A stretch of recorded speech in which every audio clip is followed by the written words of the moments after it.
Chapter 9 Poppy's Nice Girl Dress. Monday evening, October 2nd, 1871.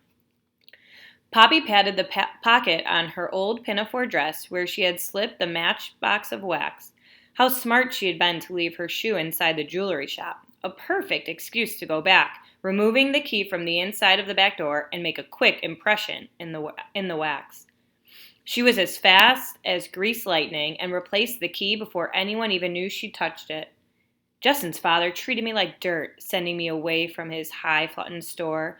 Well, he'll be sorry when I get inside and help myself to whatever I want, like those sparkly jewels. I felt like I was in a dream when I saw them, except they were real. Maybe those jewels are magical and they can get me away from Chicago, and I'll never have to steal anything again. She grinned.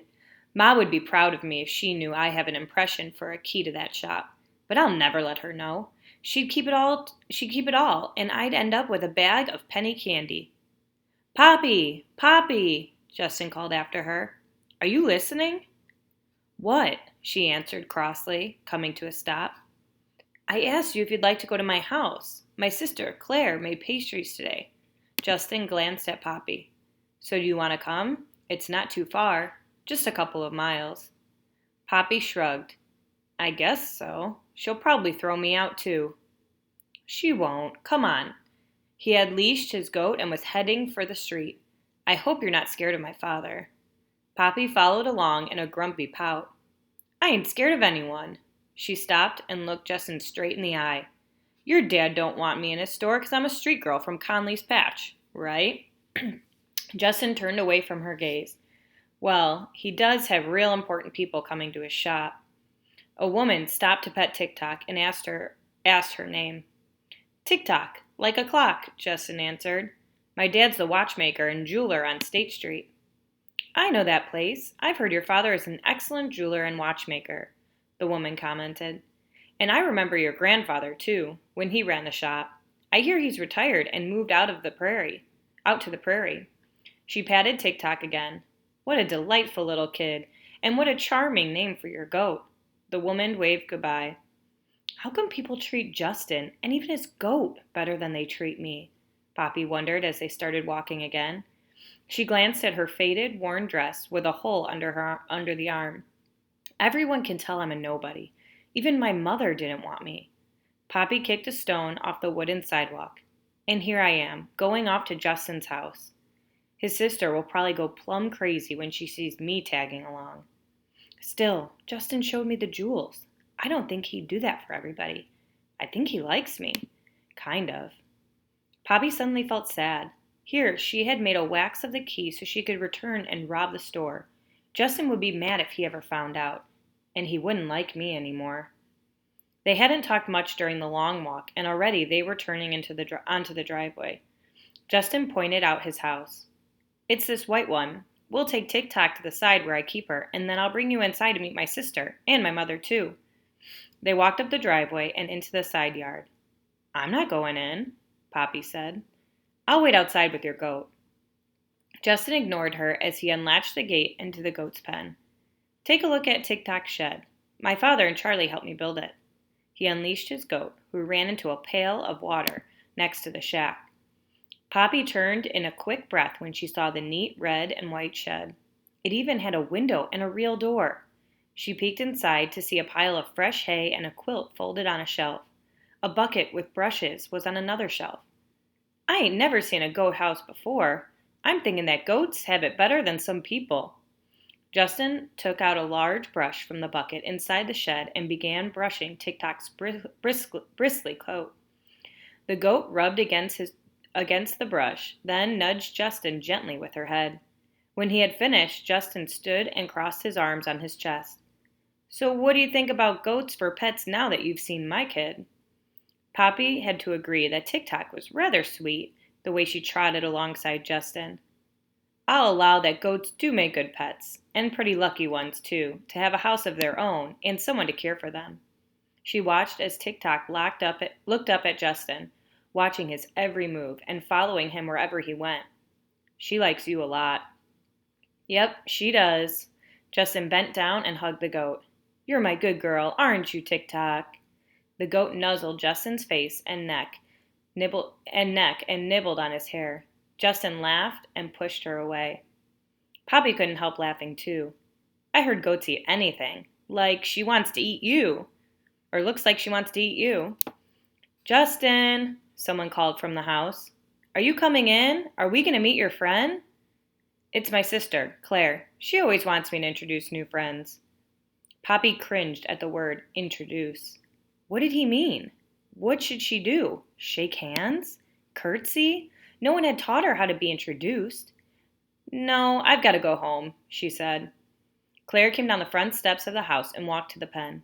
Hello, she said, putting out her hand. I'm Justin's sister, Claire. What is your name, dear? I'm Poppy, Poppy replied, taking Claire's hand. Poppy. Claire waited for Poppy's last name. Brennan. Won't you come in? Claire asked. Justin knows I made pastries for a church fair this weekend, and there's plenty to spare.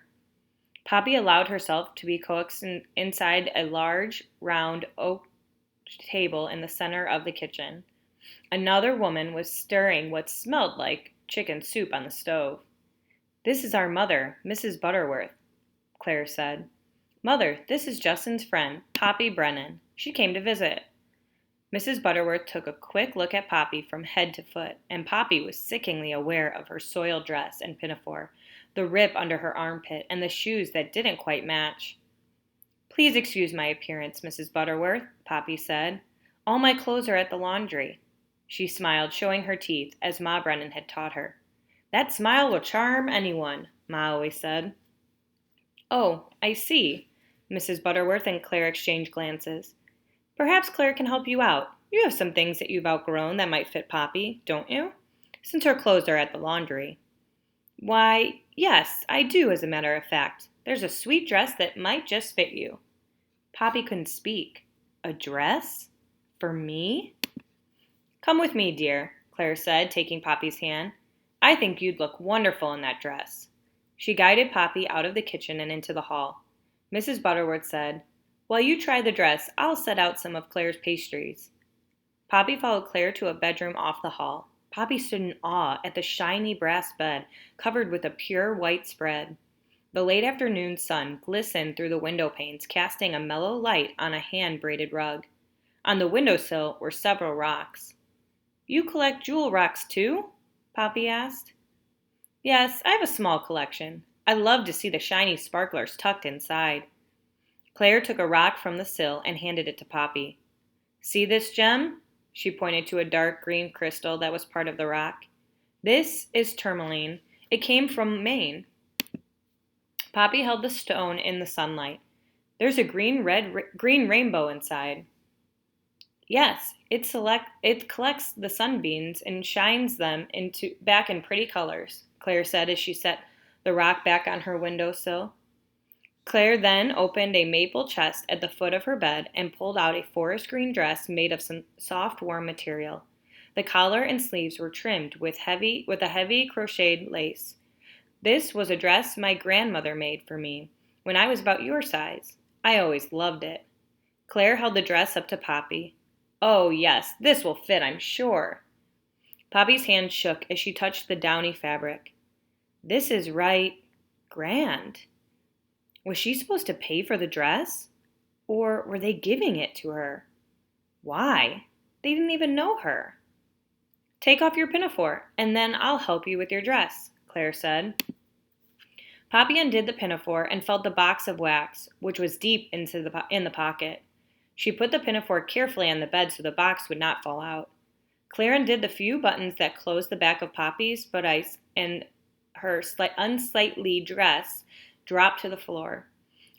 As Poppy stepped out of it, Claire picked it up warily and tossed it aside. Then she slipped the green gown over Poppy's head, buttoned the back, and straightened the skirt. Oh, Poppy, it fits perfect. And to think, I was just about to send it down to the church fair tomorrow. Poppy turned to look in the tall mirror that stood by the bureau, but Claire pulled her away. No, don't look at yourself yet. Claire took a wide-toothed ivory comb and a green ribbon from the dresser drawer, and after combing Poppy's hair until it was smoothed over her shoulders, she tied it back with the ribbon. "Now, see yourself in the mirror, Poppy. You look lovely." The girl in the mirror was a stranger, a pretty good girl kind of stranger. Not Poppy the pickpocket. Suddenly, Poppy swung around. "Are you giving me this dress?" "Of course." "Why?" Poppy demanded. "Is this a trick?"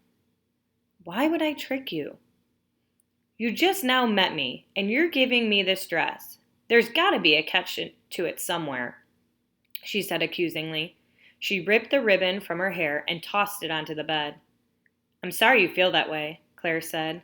"Take the dress off and I'll put it away with the other things for the fair." Poppy looked at her image in the mirror again. "A nice dress doesn't make me a nice girl, does it? I'm still Poppy the pickpocket." Suddenly, she felt tears filling her eyes and overflowing down her cheeks. "Don't you understand?" she whimpered. "You don't even know me." "Don't cry, Poppy. I'm sorry I upset you. And you're right. We just met, and this is probably overwhelming." Claire put her arms around Poppy. There, don't cry."